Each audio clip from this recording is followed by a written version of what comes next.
Hello everyone, कैसे हैं आप लोग। स्वागत है आपका आज के क्लास में। आज जो हमारा ये क्लास है वो पीजी सेमेस्टर 1 के स्टूडेंट्स के लिए है और साथ ही साथ यह यूजी सेमेस्टर 3 के स्टूडेंट्स के लिए भी है, क्योंकि एक बहुत ही इम्पॉर्टेंट टॉपिक जो आज हम लोग डिस्कस करने जा रहे हैं वह यूजी और पीजी के दोनों सिलेबस में उसको इंक्लूड किया गया है। और इसके अंतर्गत जो western and medieval political thought जो है उसके अंतर्गत हम लोग आज जो है वो एरिस्टोटल के अरस्तु के संविधान का जो वर्गीकरण है या संविधान से संबंधित जो उनका कंसेप्ट है उसका अध्ययन हम लोग आज के क्लास में करेंगे। हमने अपनी पिछली क्लास में अरस्तु के जीवन परिचय, उनके बहुत सारे सिद्धांतों को के बारे में हमने पढ़ा है। शिक्षा संबंधी विचार जो हैं उनके उसके बारे में पढ़ा। आदर्श राजा राजा के संबंधित, आदर्श राज्य से संबंधित, जो नागरिकता से संबंधित, दासता से संबंधित आदि विचारों का अध्ययन जो है वो हम लोग लास्ट क्लास में कर चुके हैं। तो जो लोग नए हैं उन उन उन वो लोग जो है वो पहले की वीडियोस जो है वो देख लें, ताकि उनका जो है वो कंसेप्ट जो है वो क्लियर हो जाए। क्योंकि मैंने पहले भी बताया है कि किसी भी थिंकर को जानने और समझने के लिए यह ज़रूरी है कि हम उन परिस्थितियों या उन घटनाओं को जानें कि किन परिस्थितियों और घटनाओं में रहकर वह जो है वो प्लेटो या एरिस्टोटल या हॉब्स या लॉक या रूसो बन गया है। ठीक है, तो हम लोग आज जो है वो अध्ययन करते हैं अरस्तु के जो संविधानों का वर्गीकरण किया है वो क्या है, वो संविधान को क्या समझता है, उसको वर्गीकरण क्या मतलब संविधान का वर्गीकरण किस आधार पे करता है। तो अरस्तु ने अपनी पुस्तक पॉलिटिक्स के भाग 3 में संविधानों के वर्गीकरण संबंधी जो है वो अपने विचार जो हैं वो प्रकट किए हैं या लिखे हैं। अब है कि संविधान क्या है। तो अरस्तु ने कहा है कि मतलब संविधान के जो हैं वे दो आधार होते हैं। इसका मतलब यह है कि संविधान जो है उसके दो अर्थ हैं। तो दो अर्थ क्या हैं, तो उसमें उन्होंने कहा कि पहला जो बताया वो कहा कि जीवन निर्वाह के लिए जो नियम बनाना है, जो जीवन निर्वाह के लिए जो नियम बनाए जाते हैं वही संविधान कहलाता है।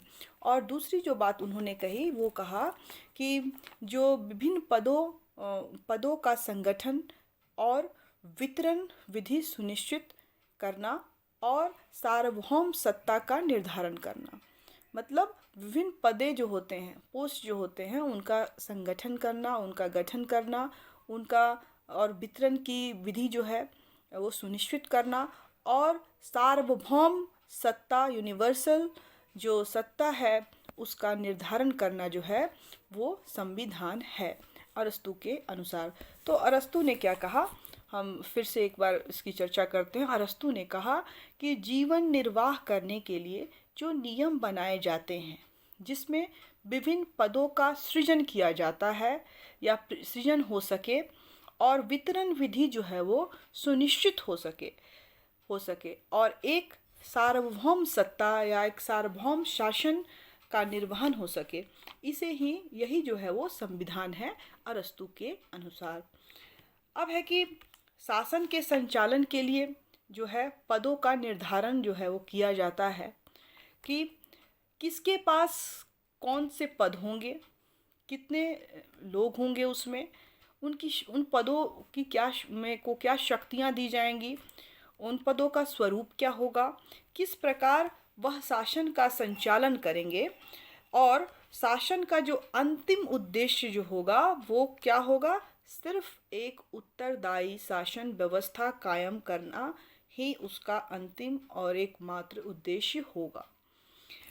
वो कहते हैं संविधान को परिभाषित करने के बाद जब उन्होंने ये परिभाषा दे दी, जैसा कि मैंने कहा कि जीवन निर्वाह के लिए जो नियम बनाए जाते हैं और विभिन्न पदों का उसमें संगठन करना, उन पदों को का वितरण सुनिश्चित करना, वितरण विधि को सुनिश्चित करना और एक सार्वभौम सत्ता स्थापित करना जो है इसी को वो संविधान कहते हैं।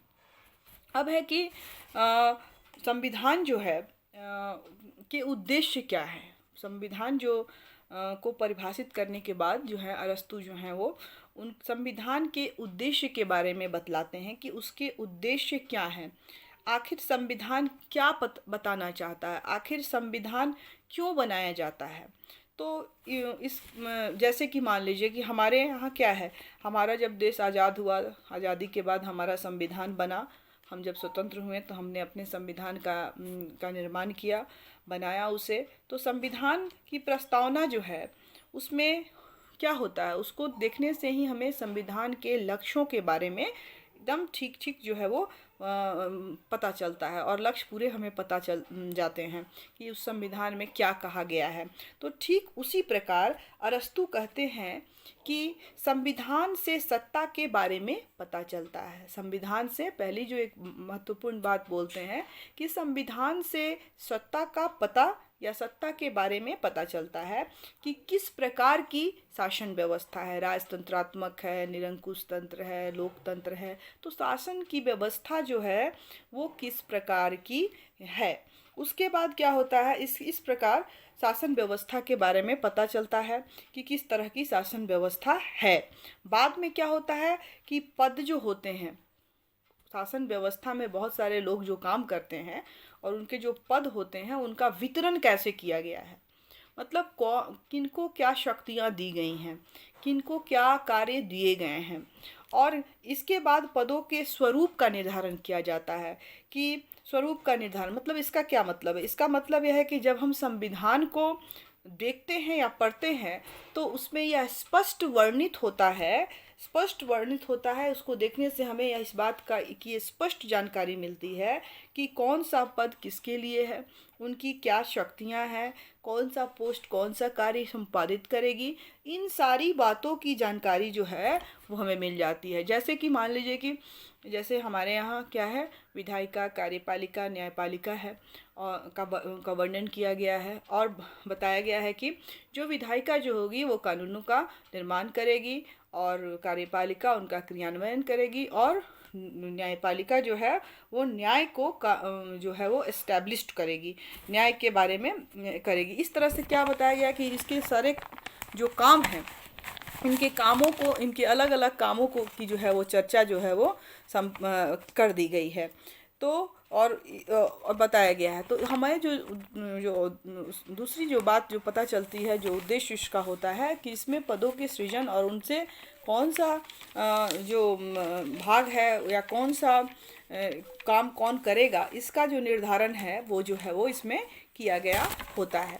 इसके बाद जो है कि हमारे यहाँ क्या है कि केंद्र और राज्य की जो सरकारें हैं वो संघात्मक व्यवस्था के अंतर्गत अपने अपने कार्यों का जो है वो संपादन जो है ठीक उसी प्रकार करती है। संपादन जो है अपना करती है, जो जो उनके कार्य उद्देश्य संविधान के द्वारा बताए गए हैं उसके आधार पर जो है वो संघात्मक व्यवस्था के अंतर्गत अपने अपने कामों को संपादन करती है। तो ठीक उसी प्रकार अरस्तू कहते हैं कि संविधान के द्वारा सत्ता तथा उसके स्वरूप का निर्धारण के बारे में पता चलता है। सत्ता के द्वारा सत्ता के स्वरूप और उसके निर्धारण के बारे में पता चलता है। और जो तीसरी जो बात जो है वो क्या पता चलती है कि तीसरी बात जो हमें पता चलती है वो कि अंतिम शक्ति का पता चलता है कि संविधान के अंतर्गत जो है वो अंतिम शक्ति जो है किसको दी गई है, किसके पास है। तो जैसा कि हम अपने भारतीय संविधान को देखते हैं और उसकी प्रस्तावना जब हम पढ़ते हैं हम भारत के लोग, तो इससे पता चल जाता है और हमने जो है हमारे यहाँ क्या है, जनता के लिए जनता के द्वारा चुना गया है। मतलब जो सारी शक्तियां हैं वो कहाँ हैं, जनता के पास होती है, क्योंकि जनता के द्वारा चुना गया शासन है और इसका अंतिम उद्देश्य जो है सिर्फ और सिर्फ जनता का कल्याण करना ही होगा, ये उसमें कहा गया है।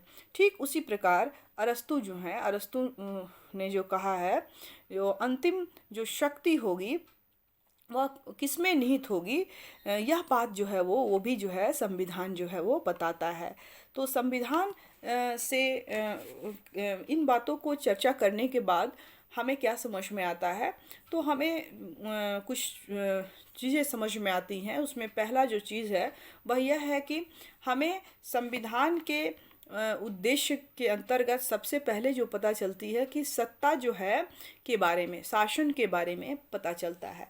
और दूसरा जो उसके बाद पता चलता है वो है कि पदों के वितरण के बारे में पता चलता है कि पद का वितरण जो है वो किस ढंग से कैसे किया गया है। और उसके बाद तीसरी जो इम्पोर्टेंट बात समझ में आती है कि वो उन पदों का स्वरूप क्या होगा, इसका पता चलता है। और जो अंतिम बात जो पता चलती है वो यह है कि जो अंतिम सत्ता जो होगी वो किसके पास होगी। ठीक है, तो ये जो चार चीज़ें जो है हमें जो है वो पता चलती है। तो इस तरह से हम लोगों ने इसके परिभाषा को देखा, उसके उद्देश्य को देखा, और अब हम जो है वो संविधान के वर्गीकरण संबंधी जो उनका विचार था, उनका कंसेप्ट है, उन्होंने क्या कहा है, उसके वर्गीकरण कैसे किया है, इसकी चर्चा हम अब विस्तार से करेंगे। तो जो अरस्तु जो है ने जो है वो दो आधारों पर अब अपने संविधान को वर्गीकृत किया है। उसमें उन्होंने जो पहला आधार बनाया है वो है संख्या के आधार पर, और दूसरा जो है वो उद्देश्य के आधार पर। उन्होंने अपने संविधान संबंधी जो विचार है, संविधान को दो भागों में बांटा है। एक तो उन्होंने बताया कि वो संख्या के आधार पे होगा, और दूसरा जो उन्होंने बताया है कि वो होगा उद्देश्य के आधार पर। इसका मतलब क्या है? संख्या के आधार पर इसका क्या मतलब? संख्या के आधार पर का मतलब है कि जो आधार जो है, एक व्यक्ति भी हो सकता है, एक व्यक्ति का भी शासन हो सकता है, दो व्यक्ति का भी शासन हो सकता है, और कुछ व्यक्तियों का भी शासन हो सकता है, या बहुसंख्यकों का भी शासक हो सकता है। ठीक है, तो संख्या का मतलब ये होता है। और उद्देश्य के आधार पे क्या होता है कि उद्देश्य के आधार पर उन्होंने बताया है अरस्तु जी ने कि शासन का जो उद्देश्य होता है वो जन कल्याण भी हो सकता है और स्वार्थ पूर्ति भी हो सकता है। मीन्स दोनों ये उसके उद्देश्य दो हो सकते हैं। हो सकता है कि राजा जो है वो सिर्फ जन कल्याणकारी कार्य करे, और हो सकता है कि राजा जो है वो सिर्फ अपने स्वार्थ पूर्ति के लिए ही काम करे। तो इस तरह से इसका जो उद्देश्य है, उद्देश्यों के बारे में उन्होंने बताया है कि संख्या और आधार उद्देश्य के आधार पे इन्होंने इसको बांटा है। अब हम चर्चा करते हैं संख्या के आधार पर क्या है, कैसे किस तरह से उन्होंने वर्गीकरण किया है। तो देखिए, संख्या के आधार पर जैसे कि जहाँ एक व्यक्ति की सत्ता होगी, तो एक व्यक्ति जहाँ शासन करता है तो वह क्या होता है? राजतंत्र। उसको वो क्या बोलते हैं? राजतंत्र बोलते हैं। और इसके विकृत रूप को, जो राजतंत्र है उसके विकृत जब वो हो जाता है, जब उसमें कुछ खामियां आ जाती हैं, जब उसमें कुछ बुराइयां आ जाती हैं और वह विकृत रूप धारण कर लेता है, तो उसका ये विकृत रूप जो होता है वो क्या कहलाता है? निरंकुश तंत्र कहलाता है। निरंकुश तंत्र। उसके बाद क्या होता है कि जो अल्पसंख्यक लोग जो होते हैं, कुछ लोगों के द्वारा जब शासन किया जाता है, कुछ एक लोगों के द्वारा जब शासन होता है, तो उसको हम क्या बोलते हैं? वो ये जो निरंकुश लोग हैं, निरंकुश तंत्र जो है जब एक लोगों के साथ हुआ तो राजतंत्र हुआ। और राजतंत्र का जो निकृष्ट रूप है, राजतंत्र क्या है? उत्कृष्ट रूप है, और इसका निकृष्ट जो रूप होता है वो निरंकुश तंत्र होता है। तो ठीक उसी तरह से जब कुछ लोगों के साथ कुछ लोग जो है वो शासन का कार्य संभालते हैं या कार्य करते हैं, तो वो क्या होता है? कुलीन तंत्र कहलाता है। और यही कुलीन तंत्र, इसका विकृत रूप जो होता है वो होता है धनिक तंत्र। ठीक है, इसके बाद जो तीसरा जो होता है, जब बहुसंख्यक लोगों के द्वारा जो है वो शासन का कार्य जो है वो संचालन किया जाता है, तो उसको हम लोग कहते हैं संवैधानिक जो है तंत्र। और जब संवैधानिक तंत्र में कुछ कमियां खामियां आ जाती हैं और यह विकृत रूप में चला जाता है, तो ये इसका विकृत रूप जो है वो होता है, वो प्रजातंत्र में परिणत हो जाता है और प्रजातंत्र होता है। और इस तरह से अरस्तु जी ने जो है के द्वारा संख्या के आधार पर जो है वो वर्गीकरण किया जाता है या किया गया है। और कहा जाता है कि अरस्तु के द्वारा जो है वो, ऐसा नहीं है कि अरस्तु के द्वारा ही संविधानों का जो है वो वर्गीकरण की जो है वो बात की गई, या जो ये संविधानों का वर्गीकरण का जो सिद्धांत उन्होंने दिया वे उनकी मूल सिद्धांत की देन है, ऐसा नहीं है। उनसे पहले जो उनके गुरु हुए प्लेटो, तो उन्होंने अपनी पुस्तक जो है स्टेट्समैन में जो है संविधान के बारे में वर्णन किया है, उनके वर्गीकरण के बारे में उसमें बताया गया है। लेकिन प्लेटो जो महोदय हैं, उनके द्वारा उसका व्यवस्थित रूप से जो है वो वर्णन नहीं किया गया है। बताया तो उन्होंने ज़रूर, लेकिन उसको व्यवस्थित रूप से उसके वर्णन नहीं किया है। तो इसलिए जो है अरस्तु जो है ऐसे पहले विचारक हैं जिन्होंने संविधानों को एक व्यवस्थित रूप से वर्गीकृत किया, और इसलिए अरस्तु महोदय को संविधान के वर्गीकरण का जनक भी कहा जाता है। तो अब हम लोग चर्चा करते हैं आगे अपने इसमें क्लास में।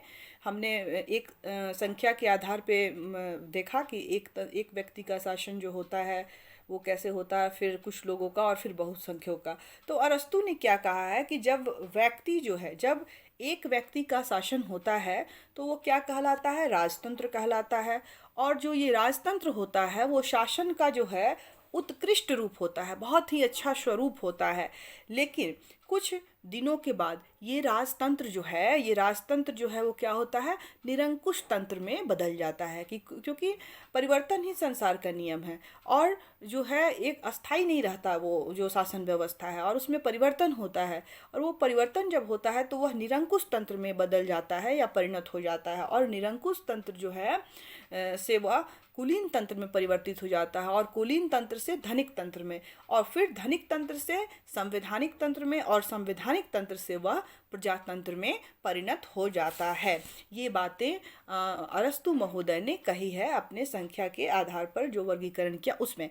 अरस्तु महोदय के द्वारा जो है राजतंत्र, कुलीन तंत्र और संवैधानिक तंत्र, उन्होंने जो ये रूप बताया कि जिसमें उन्होंने कहा कि राजतंत्र, कुलीन तंत्र और संवैधानिक तंत्र, ये जो तीनों तंत्र हैं ये शासन की उत्कृष्ट जो है वो स्वरूप है या रूप है। मीन्स यहाँ इसमें बहुत अच्छा शासन होता है। लेकिन जो निरंकुश तंत्र, धनिक तंत्र और प्रजातंत्र है वह इसका निकृष्ट रूप है, मतलब इसका विकृत रूप है इनका होता है। इसके बाद अरस्तु जी ने क्या कहा, इसके बाद अरस्तु ने कहा है कि राजतंत्रात्मक जो व्यवस्था होती है वो सबसे उत्कृष्ट शासन व्यवस्था होती है, और राजतंत्र जो होता है वो सबसे उत्कृष्ट शासन व्यवस्था होती है। और जो राजतंत्रात्मक व्यवस्था जो होता है उसमें शासक जो होता है वह जो है उत्तरदायी शासन व्यवस्था की स्थापना करता है। लेकिन उसने राजतंत्र को भी 4 भागों में डिवाइड किया है। राजतंत्र को भी अलग अलग भागों में उसने डिवाइड किया है। तो पहले हम ये जानते हैं कि जिसको वह सबसे सर्वोच्च अच्छा उत्कृष्ट व्यवस्था बोलता है राजतंत्र, वो क्या है। तो राजतंत्र को उसने 4 भागों में डिवाइड किया, और उसमें जो पहला जो राजतंत्र की जो बात उसने की है, अरस्तु महोदय ने की है, तो वो है कि स्पार्टा पर आधारित राजतंत्र। स्पार्टा यूनान जो था, एथेंस और स्पार्टा में डिवाइडेड था। तो स्पार्टा में जो उस समय में जो राजतंत्र था वो कैसी थी उसके आधार पर उसका वर्गीकरण किया है। और उसने कहा है कि राजा को सिर्फ जो है वो सैनिक शक्तियां ही प्राप्त होती हैं, और एक सीमित शक्तियां राजा को देने की बात कही गई है। ये जो पहला जो स्पार्टा पर आधारित राजतंत्र है उसके अंतर्गत। जो दूसरा उसने विभाजन किया है वो किया है कि बर्बर जातियों का राजतंत्र। ये बर्बर जातियाँ क्या हैं? बर्बर जातियों का राजतंत्र। तो यहाँ पे जो अरस्तु महोदय हमारे हैं उनके विचार जो हैं काफ़ी संकुचित हो गए हैं, और वह चूँकि पूर्वाग्रह से ग्रसित है। उसने क्या कहा है कि यूनानी कभी दास नहीं बन सकते या दास नहीं हो सकते, और वे जो है गैर जो यूनानी जाति के लोग हैं, जो गैर यूनानी जाति के जो व्यक्ति हैं या लोग हैं, उनको वह बर्बर जाति की संज्ञा देता है। तो ये है बर्बर जाति जो गैर यूनानी हैं, तो उनको संज्ञा देता है। तो बर्बर जाति क्या होता है, बर्बर जाति का जो राजतंत्र होता है उसमें क्या पाया जाता है, उसमें जो है वो निरंकुश तंत्र ही होता है। लेकिन अंतर क्या है कि जो निरंकुश राजतंत्र होता है उसमें उसके अंतर्गत जो है वो जो शासक जो है वो जो है वो जनता पर काफ़ी अत्याचार और शोषण करती है, और जनता के हित के लिए कोई कार्य नहीं करती है। लेकिन जो बर्बर जातियों का निरंकुश तंत्र होता है उसमें क्या होता है, जनता के इच्छा पर वो शासन करते हैं वो बर्बर जाति। और इस तरह से इसमें जो जनता जो है वो एक तरह से खुशहाल जो जीवन है वो व्यतीत करती है इस बर्बर जाति के का जो निरंकुश तंत्र राजतंत्र जो है उसके अंतर्गत। इसके बाद जो उसका तीसरा जो उन्होंने जो विभाजन किया है वो किया है कि निर्वाचित या वंशानुगत राजतंत्र। तीसरा जो उन्होंने राजतंत्र को डिवाइड किया है उसको उसके प्रकार बतलाए हैं वो यह है कि निर्वाचित और वंशानुगत जो है राजतंत्र। इसमें क्या होता है कि राजा जो होता है उसका निर्वाचन जो है वो किया जाता है, राजा का निर्वाचन किया जाता है, लेकिन राजा जो है जनता के प्रति जो होता है वो उत्तरदायी नहीं होता। वह जनता के हित के लिए कार्य नहीं करता है और वह अपनी मनमर्जी करता है और राजा जो है वो अत्याचारी और अन्यायी होता है। तो ऐसे राजतंत्र में की ये विशेषता होती है। और इसके बाद जो अगला जो राजतंत्र के बारे में उन्होंने बताया है अरस्तु महोदय ने वो है कि वीर राजतंत्र। वीर राजतंत्र क्या होता है कि वीर राजतंत्र जो है वो वंशानुगत पर आधारित होता है, राजतंत्र होता है। मीन्स राजा का बेटा जो है अगला शासक बनेगा, उसका बेटा अगला शासक बनेगा। और इन चार प्रकार के राजतंत्रों की चर्चा करने के बाद वह बताता है कि जो अंतिम रूप में जो राजतंत्र आता है उसको वह क्या बोलता है, पूर्ण राजतंत्र। मतलब पांचवा जो उसका स्वरूप होता है राजतंत्र का वो होता है पूर्ण राजतंत्र। और होता है जिसमें राजा जो है वो जनता के हितों के लिए कार्य करता है और राजतंत्र जो है उसमें जो है वो हितों के लिए काम करता है। और राजतंत्र के बारे में अरस्तु कहते हैं कि वह राजतंत्र का जिस राजतंत्र की चर्चा उन्होंने संख्या के आधार पे जो मैंने पहले आपको बताया कि जिस राजतंत्र का वो बात कहते हैं कि वो उत्कृष्ट शासन व्यवस्था है, सर्वश्रेष्ठ शासन व्यवस्था है, तो उस उत्कृष्ट जो वो रूप होगा वो रूप यही होगा, यही पूर्ण जो राजतंत्र है वो उसी को वो मानते हैं। ठीक है, आई थिंक आपको क्लियर हो गया होगा। तो जिसमें राजा का उद्देश्य जो होता है सिर्फ जन कल्याण होता है। राजा के द्वारा राजा जो भी आदेश देता है आदेशों को माना जाता है और राजा जो है वह पितृवत व्यवहार करता है और जनता जो है वो पुत्रवत व्यवहार करती है। दैट मीन्स कि जिस तरह से पिता का जो अंतिम लक्ष्य, अंतिम कर्तव्य जो होता है कि अपने पुत्रों की रक्षा करना होता है, जिस तरह से पिता जो है कभी निरंकुश नहीं हो सकता है, ठीक उसी प्रकार जो है ये राजा जो है जो पितृवत व्यवहार करता है वह कभी निरंकुश नहीं होगा। वह राजा जो होगा वह जनता के भलाई के लिए काम करेगा, जनता के हित के लिए काम करेगा और इसमें जनता का हित ही सर्वोपरि होगा, ये इसमें कहा गया है। तो इस तरह से जो है अरस्तु ने बताया है कि जब राजा अपने पूर्ण राजतंत्र में होता है, जब पूर्ण राजतंत्र में जब होता है तब राजा अन्यायी जब राजा जो होता है अन्यायी बन जाता है और जब होता है तो उसमें भी कुछ कमियां आती हैं, कुछ उसमें प्रॉब्लम्स आते हैं। जब वह पूर्ण राजतंत्र में जब एकदम उत्कृष्ट रूप में होता है तो उसमें भी कुछ कमियां आती हैं और जो है राजा अन्यायी बन जाता है और उसका जो राजा है अन्यायी बन जाता है तो वह जो है वो निरंकुश तंत्र में परिणत हो जाता है और यह शासन का जो है वो विकृत रूप होता है।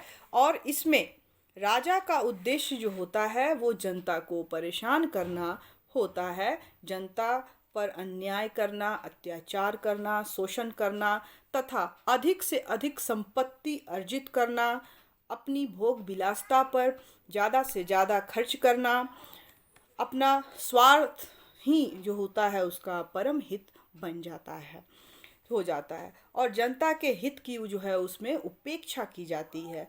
और जब यह निरंकुश व्यवस्था चल रही होती है तब कुछ एक लोगों के द्वारा, जब यह निरंकुश व्यवस्था चल रही होती है तो कुछ एक लोगों के द्वारा इसके विरोध में खड़ा हुआ जाता है, आवाज़ उठाया जाता है और वह जो होता है इस निरंकुश व्यवस्था के फलस्वरूप कुछ लोग जो हैं वो जो है खड़े होते हैं उनके खिलाफ में और कुलीन तंत्र जो है की स्थापना की जाती है। कुलीन तंत्र जिसको अरस्तू ने शासन का उत्कृष्ट रूप बताया है। मैंने पहले भी बताया आपने कि जो शासन का उत्कृष्ट रूप जो होता है वो राजतंत्र, कुलीन तंत्र और संवैधानिक तंत्र उन्होंने बताया है। तो जो है राजा जो है जब पूर्ण राजतंत्र की अवस्था में काम कर रहा होता है तो फिर उसके अंदर जो है अन्याय और जो करने की जो प्रवृत्ति आती है और वह जो है वो निरंकुश तंत्र में परिणत हो जाता है। और यह निरंकुश तंत्र जो होता है वो जनता पर अत्याचार शोषण करता है। तो इसमें कुछ लोगों के द्वारा उसके इस अन्याय और शोषण के खिलाफ आवाज़ उठाई जाती है और कुलीन तंत्र की व्यवस्था की जाती है, कुलीन तंत्र स्थापित होते हो जाती है और जिसमें कुछ लोगों का जो है वो के द्वारा शासन का संचालन किया जाता है। और यह शासन व्यवस्था जो होती है उत्कृष्ट रूप होती है, जैसा कि मैंने पहले भी बताया। राजतंत्र की तरह यह भी जो है शासन का उत्कृष्ट रूप होता है। ठीक उसी प्रकार होता है। अब क्या होता है उसके बाद जब यह व्यवस्था चलती रहती है तो कुछ एक लोगों के द्वारा ये जो कुलीन तंत्र बनता है इसमें जो कुछ एक लोग जो हैं में जो धनिक वर्ग का शासन हो जाता है, कुछ एक ग्रुप क्रिएट हो जाता है और उनमें जो उनका ज़्यादा शक्तिशाली हो जाते हैं, ज़्यादा उनमें शक्ति आ जाती है, वो समृद्ध हो जाते हैं। तो उनका जब शासन स्थापित हो जाता है तो यह कुलीन तंत्र जो है वो धनिक तंत्र में परिवर्तित हो जाता है। और जो कुछ वर्गों में से कुछ लोग जो है एक वर्ग जो है वो धनिक वर्ग के रूप में परिणत होकर सत्ता को प्राप्त कर लेता है और धनिक तंत्र का जो शासन है जो है स्थापित हो जाता है और इस तरह से कुलीन वर्ग जो है वो धनिक तंत्र में परिणत हो जाएगा।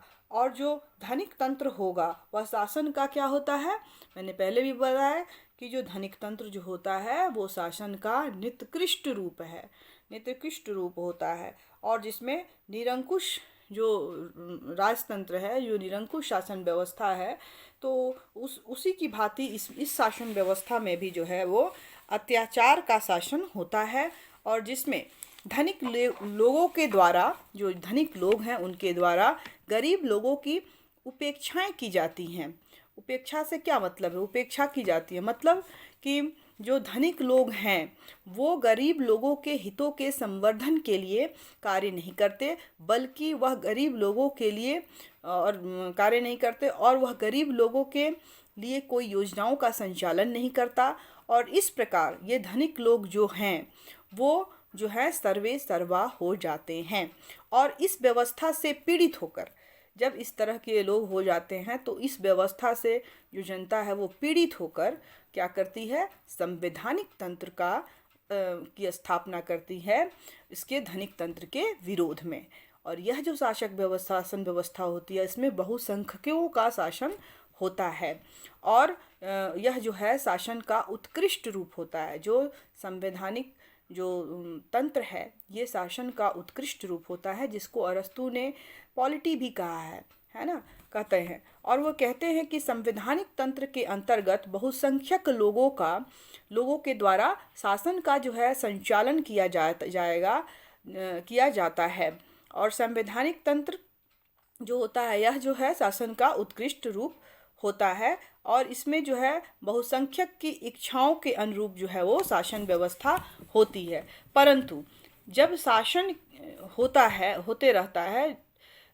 होता है जिसमें सभी के समान रूप से सभी को समान रूप से सभी अधिकार प्रदान किए गए रहते हैं, लेकिन इतना होने के बावजूद भी जो कुछ बागवीर की उपस्थिति हो जाती है, बागवीर मैंने बताया अभी जो गैर यूनानी थे, तो बागवीरों की जो उपस्थिति हो जाती के कारण कुछ लोगों के द्वारा जो है वो संवैधानिक तंत्र का संचालन उचित ढंग से नहीं करने दिया जाता, नहीं कर पाते हैं और इस तरह से जो संवैधानिक तंत्र जो है वह भी अपने रूप में नहीं रहकर प्रजातंत्र में परिणत हो जाता है।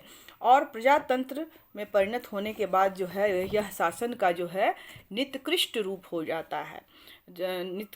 हो जाता है और जब संवैधानिक नियमों से जिसमें जो है वो संवैधानिक नियमों से जब नहीं चल रहा होता है तब यह जो है, जैसे कि जो संवैधानिक नियम संवैधानिक तंत्र के अंतर्गत बनाए गए थे, तो जब उन नियमों का पालन सुचारू रूप से सही ढंग से नहीं हो रहा होता है और बागवीरों की उपस्थिति होती के कारण से जो क्या होती है कि वह अपने संवैधानिक रूप में संवैधानिक तंत्र के रूप में नहीं रहता और एक अपने नए स्वरूप में आ जाता है। और उसका जो नया स्वरूप होता है वो प्रजातंत्र का होता है। और प्रजातंत्र जो है वो शासन का निकृष्ट रूप है जो है, उन्होंने अरस्तु ने कहा है। तो इस प्रकार से अरस्तु ने अपने संविधानों का वर्गीकरण जो है संख्या और उद्देश्य के आधार पर किया है। इसको करने के बाद जो है उन्होंने जो है संविधान के चक्रीय सिद्धांत के बारे में भी बताया है। संविधान का जो है वो चक्रीय सिद्धांत के बारे में कि संविधान में जो है वो परिवर्तन कैसे होता है, मतलब संविधान का चक्रीय सिद्धांत क्या है, किस आधार पर जो है वो परिवर्तन किया जाता है। इस चक्रीय परिवर्तन में जो है वो सबसे ऊपर जो है इस चक्रीय सिद्धांत में जो है अरस्तु जो है वो राजतंत्र को रखते हैं, क्योंकि मैंने पहले भी कहा कि वह राजतंत्र को सपोर्ट करते थे और शासन का जो है उसको उत्कृष्ट रूप मानते थे जो है। तो इसलिए इसमें उन्होंने राजतंत्र को सबसे ऊपर रखा। और वो कहते हैं कि जब राजा अत्याचारी हो जाता है, जब वह लोगों के साथ अन्याय करने रहता है, तो वह जो है वो निरंकुश तंत्र में बदल जाता है। मतलब जो राजा है जो सबसे टॉप पर है, जब वह अपने असली रूप में नहीं रहकर जनता की भलाई के लिए कार्य नहीं करता तो उसका रूप बदल जाता है और वो बदल के जो है वो निरंकुश तंत्र में परिणत हो जाता है। और जब इसमें भी जो है राजा जो है अत्याचारी हो जाता है और ये जो है आपका निरंकुश तंत्र, ये निकृष्ट रूप है। और इसमें जब अन्याय शोषण राजा के द्वारा किया जाता है तो कुछ एक लोग जो हैं उसके इस अन्याय के विरोध में खड़े होते हैं और कुलीन तंत्रात्मक शासन व्यवस्था में यह परिणत हो जाता है। और जब यह कुलीन तंत्रात्मक शासन व्यवस्था चलता होता है तो इनमें भी कुछ एक लोगों में भी कुछ एक जो लोग हैं शासन पर अपना आधिपत्य जमा लेते हैं और वो जो है वो धनिक तंत्र में बदल जाता है। कुलीन तंत्र जो है वो फिर धनिक तंत्र में बदल जाता है और धनिक तंत्र जो है वो इसका निकृष्ट रूप होता है। और इस तरह से धनिक तंत्र भी जो है बहुत दिनों तक नहीं चलता, क्योंकि वह ये उत्तरदायी शासन व्यवस्था नहीं होती। इसमें गरीबों का ध्यान नहीं रखा जाता, उनका शोषण किया जाता है, अत्याचार किया जाता है। तो ये भी जो है शासन व्यवस्था जो है, जो बहुसंख्यक लोग जो है इसके खिलाफ खड़े होते हैं और संवैधानिक तंत्र का निर्माण करते हैं जो शासन का उत्कृष्ट रूप है। और यह संवैधानिक तंत्र जो है वह भी अपने रूप में नहीं रहता। बागवीरों की उपस्थिति के कारण, संवैधानिक नियमों का सही ढंग से पालन नहीं किए जाने के कारण यह जो है वो प्रजातंत्र में परिणत हो जाता है। और प्रजातंत्र जो है वो उसका शासन का विकृत रूप होता है। और प्रजातंत्र के में जो लोगों का अत्याचार होता है, जो शोषण होता है, असमानता जो होती है, उससे त्रस्त होकर जो जनता है जो है वो फिर से जो है वो राजतंत्र में ही आ जाती है।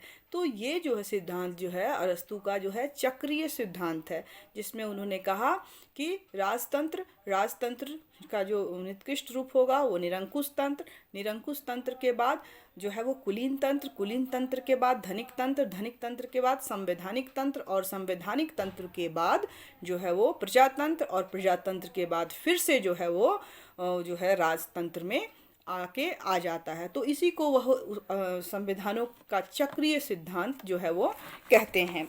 और इस प्रकार से जो संविधान के वर्गीकरण का जो चक्रीय सिद्धांत है इसके बारे में अरस्तु ने बताया है। और अंतिम रूप से जो शासन व्यवस्था होती है, चूँकि राजतंत्र होती है, इसलिए जो है अरस्तु महोदय जो हैं वो तंत्रात्मक व्यवस्था के समर्थक हैं। अब आते हैं हम इनके इस सिद्धांत की आलोचना पर कि इन्होंने ये सिद्धांत दिया, इसकी आलोचना की गई। कुछ इसके पक्षों पर जो है वो इनकी आलोचना की गई और यह कहा जाता है कि अरस्तु के द्वारा जो संविधानों का वर्गीकरण किया गया है वह औचित्यपूर्ण नहीं है, मतलब अनौचित्यपूर्ण है, क्योंकि संविधान के अंतर्गत जो चक्रीय सिद्धांत बताया गया है, तो उसके अंतर्गत कोई निश्चित शासन व्यवस्था तो कायम ही नहीं हो पाएगी। तो किस तरह से विकास होगा, किस तरह से जनता की भलाई का काम होगा। हर समय तो जनता जो है वो नए नए शासन तंत्र में रहेगी, तो वहाँ पे समायोजन कैसे करेगा। तो इस आधार पे इनकी जो है वो आलोचना की गई कि जो है वो उसमें शासन का स्वरूप जो है वो बदलता रहता है के आधार पर। दूसरी जो इनकी आलोचना की जाती है, वह कहा जाता है कि इसमें एक निश्चित शासन व्यवस्था जो है वो स्थापित नहीं की जा सकती, क्योंकि शासन का स्वरूप बदलता रहेगा तो निश्चित शासन व्यवस्था नहीं रहेगी, और जब स्टेबल गवर्नमेंट नहीं रहेगी तो वो किस तरह से जनता के भलाई के लिए काम करेगी, इस आधार पर। और इसका जो इसके बाद जो तीसरी जो इनकी आलोचना की गई, उसमें कहा गया कि सरकार और राज्य और संविधान, ये तीन चीज़ें जो हैं, इसमें अरस्तु महोदय जो हैं कोई अंतर नहीं करते। वे कहते हैं कि ये सब संविधान ही है, मतलब एक ही है। जबकि गार्नर महोदय जो हैं, गार्नर विचारक, बहुत बड़े एक विचारक हैं, उन्होंने कहा कि अरस्तु के द्वारा सरकार, राज्य तथा संविधान में तीनों में कोई भेद नहीं किया गया है।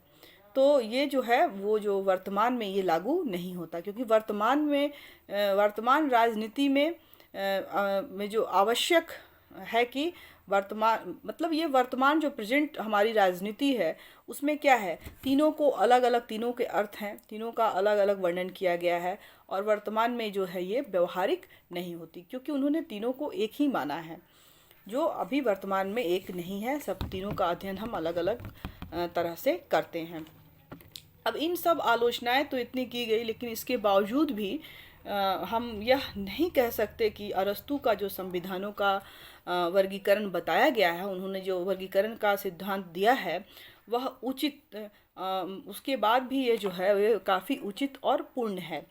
क्यों है? क्योंकि इसका समर्थन जो है Hobbes, Locke, Rousseau, Montesquieu, Machiavelli ने किया है, और अपने संविधानों के वर्गीकरण का, इन विचारकों ने जब अपने संविधानों का वर्गीकरण किया, का सिद्धांत बताया, तो उसका आधार जो है वो अरस्तु के संवैधानिक वर्गीकरण को ही माना है।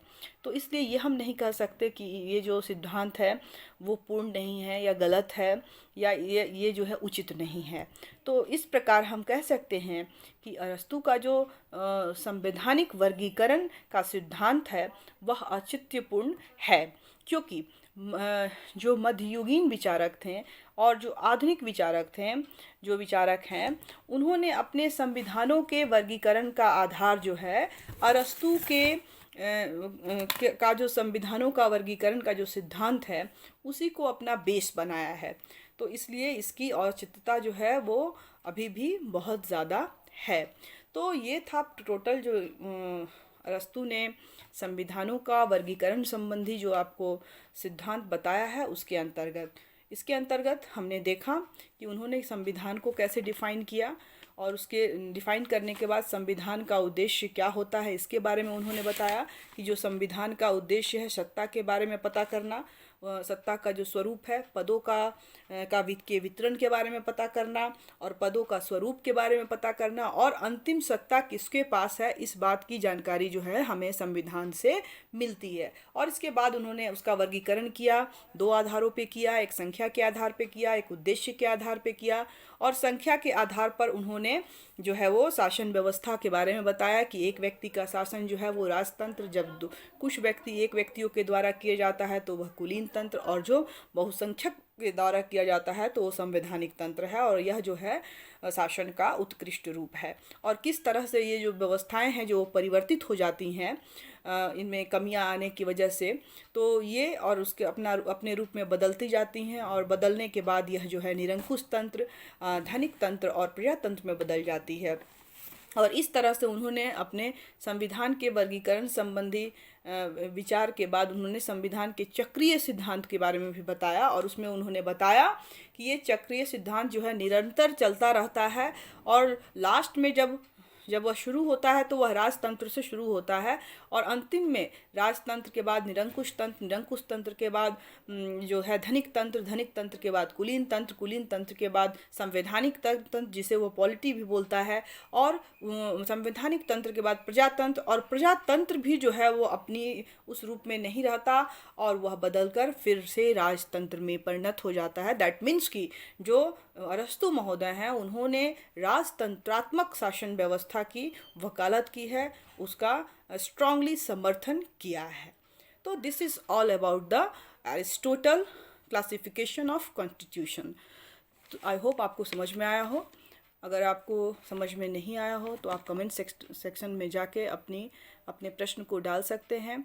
मैं अगली क्लास में उन प्रश्नों का हल अवश्य दूंगी। और आज का क्लास जो है हमारा यही समाप्त होता है। एक नए क्लास के साथ हम बहुत जल्द मिलेंगे। तब तक के लिए घर में रहें, पढ़ते रहें, सुरक्षित रहें। Goodbye all of you.